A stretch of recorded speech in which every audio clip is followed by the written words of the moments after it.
they have done to increase their closing ratio and absolutely build a fortress for themselves.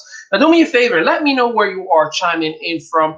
And the reason I ask, because I want to make sure that I'm catering my future sessions to any of the time zones that you happen to be in. So let me know what city, state, country that you are from. And if you're watching this live or on a replay, because I want to give you a shout out for all the greatness that you do represent. Now, let's get right into it. And first things first, I took some notes because you know I always like to be prepared for you. And I got to ask you a question.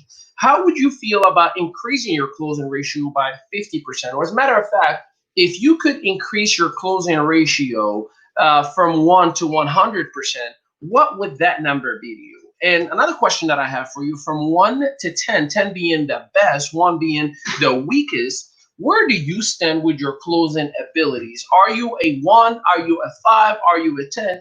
And that'll give you an idea of what areas you need to work on as you are watching this very same training. So, some of the expectations that many people have about closing is that they're going to have stumbling blocks, that they're going to have a hard time overcoming those stumbling blocks. And more importantly, they go and look for technique and strategies instead of just sticking with stories. See, the most powerful aspect of closing a business is to be relatable. And relatability only happens through testimonies, only happens through your own story, or as I like to call them, borrowed stories. For example, if you are in health and wellness and you know you don't have an impactful story, whether it's financial story or whether it is your own body transformation, your before and after story, what you need to do is use a borrowed story, such as saying, you know, my friend Jack Doe or John Doe, over a period of 90 days has lost 15 pounds and has been able to also get his products for free. So that testimony will be relatable to someone that you're talking to. It might not be you, but you are absolutely okay to use a borrowed story. Now, have you ever used a borrowed story, or is that a new term for you? Now, let's talk about a few myths. Like, there are myths, there are things that are being told that you have to be or have to have in order to close. And I want to debunk those myths for you if you don't mind. So, the very first thing or very first myth is you have to be a hardcore closer. You have to be aggressive and tough. You have to have thick skin. Sure, if you are in the Wolf of Wall Street and you're acting that one of the movie parts, but in reality, you really don't have to be that person, right? You have to be a decent human being. You have to learn how to listen more than you speak. You have to be relatable, as I've mentioned already, and you have to have all the information necessary in front of you. Let the information do the work for you. Another myth is you have to change who you are, meaning that you can't just allow somebody to put one over you. You got to control the conversation. You got to, I mean, again, that sounds good and all, but the most genuine, relatable people are those who actually win in the business game. So you have to be genuine. You have to, it's okay to be who you are. If you're the, strong-headed person, hey, it is what it is. You're going to have to work on softening up those hard edges. But at the end of the day, you have to be you. Otherwise, the person you're talking to you is not going to relate. You have to hype or stretch the truth. This is, unfortunately, network marketing number one flaw. As great as network marketing can be and has been for my wife and I and for our families overall, in network marketing and in door-to-door sales or telemarketing, anything that is a quick transaction, it has a certain amount of stretching the truth or finding specific words such as, you can make up to $25,000 a month. See, up to doesn't mean you're going to make $25,000 a month. And if you are that person, when you say you can make to $25,000 a month, it is not a relatable conversation or a relatable concept to most people. I'd rather you talk about you can make an additional $500 a month or $1,000 a month just to take the edge of the stress out of your household. See, that's a relatable conversation that 99% of the people will relate to, and you don't fall into the trap of too good to be true. Again, relatability versus stretching the truth and hyping it up. So no, it is a myth. It is absolutely wrong, not only ethically, but just from a strategy or technique to hype things up. You don't have to say, we are the only, the most, the unique, no one like us. You're going to look like an idiot immediately. And I say that sincerely because the world that you're talking to lives in a Google platform, and they're going to go to Google and they put, CBD, ABC company, unique, blah, blah, blah. And then they're going to have relatable websites with similar products. It might not be the highest quality content, but the truth of the matter is that prospect does not care about the quality content, because at the end of the day, all you've done is you hyped it up as the one, only, most greatest, no one else has it. And they're going to say, look, I just found 16 websites that have similar products. And then you're playing defense. Once you're playing defense, you lost the battle already, okay? Last myth is that great closers have no fear. They are full with courage, and they have the shield, and they're not scared of anything or anyone. That's not true. Like we're human beings. And by the way, I am far from the greatest closers. Matter of fact, I struggle with closing because I live on abundance, and sometimes I don't even ask for the transaction. I wait until the prospects wants to work with me, and it worked out great for us. It doesn't mean that it's going to have to be the same thing or same case for everybody. So no, greatest closers are human beings, and they do have fear. We do have chicken lists. We do have people that we don't want to talk to right away until we get our ducks in a row, or until we have enough of a powerful story, right? So which of these that I just shared with you do you struggle with the most? Because right now, what I'm about to share with you is going to help you overcome that. But you need to learn to know exactly where you fall in that circumstance in order for you to overcome what I just shared with you right now. So let's talk about closing. The very first thing that you need to be really good at is using this finger, the pointing finger. Point at something, point to a tool, point to an event, play a video, play an audio. Let something else outside than your body do the work for you. See, here's what I tell every single individual that I'm working with. If it's coming out of your mouth, you already failed. Let something or someone else do the work for you. And the reason is you cannot be a prophet in your own town. That's just the nature of the beast. I'll tell my wife about something, how amazing it is, and we should buy it. She's like, yeah, I'm not sure. You always want to just spend money on anything.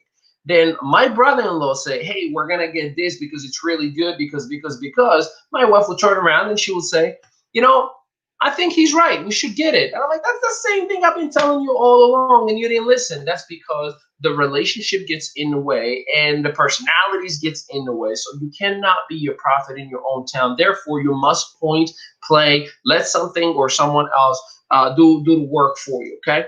The next thing is you don't ever, let me add one more, capital letters, EVER, don't ever say, what did you think?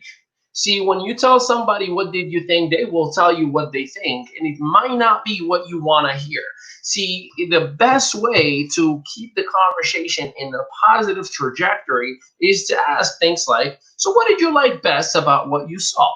What did you like best about what you saw? See, the default response is what I liked best is. When you actually position yourself from that space, from that conversation, it's going to the positive direction, and especially if there is an audience. What I mean is, let's say you are in an event and there are people around you. You might not have a direct conversation with everybody, but there are ears that are hearing. And when you tell somebody, what did you think? And they say, well, my Uncle Joey was in one of these companies and it ended up being a scam. Natural response to them, right? Because they told you what they thought. But guess what everybody else around just heard? This company is like another company and it's a scam. So this is why you want to maintain the positive control of what did you like best about what you saw, because they're going to tell you what they actually like. If it is negative, no matter what it is, you ask, so what were you hoping to see? See, now you're taking that negative and you're trying to find out what was important to them and provide it. So what were you hoping to see? And when they say, well, I was hoping to see XYZ, oh my gosh, yes, actually, you might have missed and then repoint them back to a video, to a content, or another person who can educate exactly on that one piece. If they say things like, huh, makes sense. Okay, so what else were you hoping for?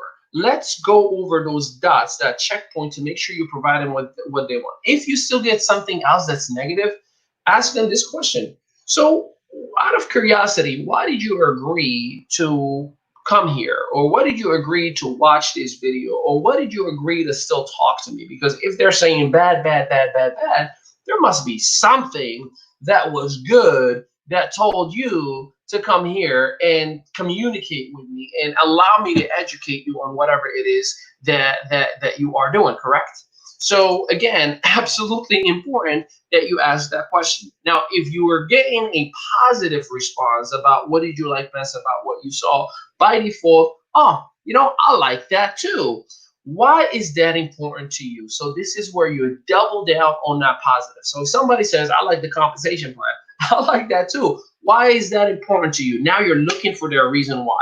The reason why is the most emotional and relatable piece, the most important thing to them. If you say, I can provide you an answer to make your reason why come true, they will absolutely join you. They will absolutely want to work with you. They will absolutely want to buy from you. They will absolutely want to be coached by you. So again, anything positive, I like that too. Why is that important to you? When they say, why is it important to them? Absolutely double and triple down and say, what do you really mean by that? Oh, I like the compensation plan. That's awesome. Why is that important to you? Well, my family, my wife is going through such and such and such and such. I see. And what do you mean by your family is going through such? How can we be an answer to your prayer? And let them see. This is where the prospect is going to close themselves. This is why you don't have to be a fearless, hardcore, arm twisting closer, all those myths that we talked about. Now, when they say whatever it is that, the reason why, and if you could be an answer to their prayer, the next step is, well, it sounds to me like you are ready to join. It sounds to me like you are ready to buy. It sounds to me like you are ready to sign. It sounds to me like you're ready to participate. Whatever it is that the call to action that is appropriate for your business line, automatically insert, it sounds to me like you are ready to join. It sounds to me like you are ready to get started. If you get from that point anything like, well, no, no, no, no, no, I am not. Oh, heavens me. Oh, my goodness. Oh, I'm so sorry. I didn't mean to assume. And come back to, what were you hoping to see? Was there something specific that you were looking for? Again, look for what's important to them. And when they say, well, I was actually looking for XYZ. Oh my goodness, I'm so sorry. We might have missed the most important part. Let me show you this one video, or let me play this one audio for you, or let me introduce you to my business partner, or let me show you a story or testimonial or things of that nature. And you're going through the same cycle all over again. The main thing is identifying what is important to that individual and providing it as a solution to them. I love it when I do that. When people ask, well, how much does it cost to work with you? I don't ever say $5,000, and then I know that 99% of the people would not be able to afford me with that price tag. But what I say is, well, what is your budget? What is your allotted budget? What is your appropriate budget? What can you invest in yourself? And based on their response, based on whatever they told me that dollar amount is, I provide them with whatever appropriate service that I provide for the dollar amount that they can afford. Therefore, I didn't twist your arm. You know what you can spend. You told me what you want to spend. I provided you what can be provided to you based on what you can spend and still provide the value for you. Does that make sense? So again, to be a closer, it doesn't mean that you have to be a hardcore, tough, crazy gorilla. All you have to do is to simply listen to people, identify what is important to them, and provide it to them as a solution. Every time you get a negative path, just come back. Oh my goodness, I'm sorry to assume. What was important to you? What did you agree to watch the video? And when they tell you what they want, well, we might have missed that part. Here is what you were looking for. And when they say, well, that makes sense, great. Why is that important to you? Again, just double down on everything that we just talked about. I hope that this content helped you out a little bit, especially for those of you who want to close more business. This has made a major, mega difference for myself and for my business with my wife over the last 13 years. We built companies now in 6 continents.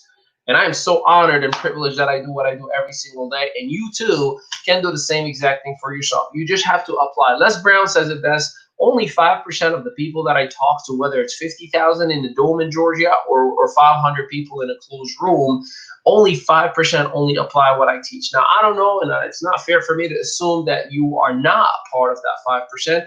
And I'm not going to put the pressure on you that you are. But it is up to you to decide if this is important to you and you want to apply it. We will be back every single day, Monday through Friday, as 10 a.m. Eastern Standard Time. We are going to be giving you a whole lot of love. So if there's a specific topic, a business topic that you want me to prepare for and train on, just drop it in the comment itself. And I promise you, not only I will tag you, not only I will introduce you to any and all processes that I am doing, and I'll make sure that the world knows about your greatness. Much love to you all. Brian Mitchell from San Diego, California, Brittany Wilson from Newport Beach, California, and Weenie Newborn from Sydney, Australia. I appreciate you all. For everybody else, let us know where you are chiming in from so the world knows who you are and they can connect with you as well. Much love. Ali Madawi, we are out.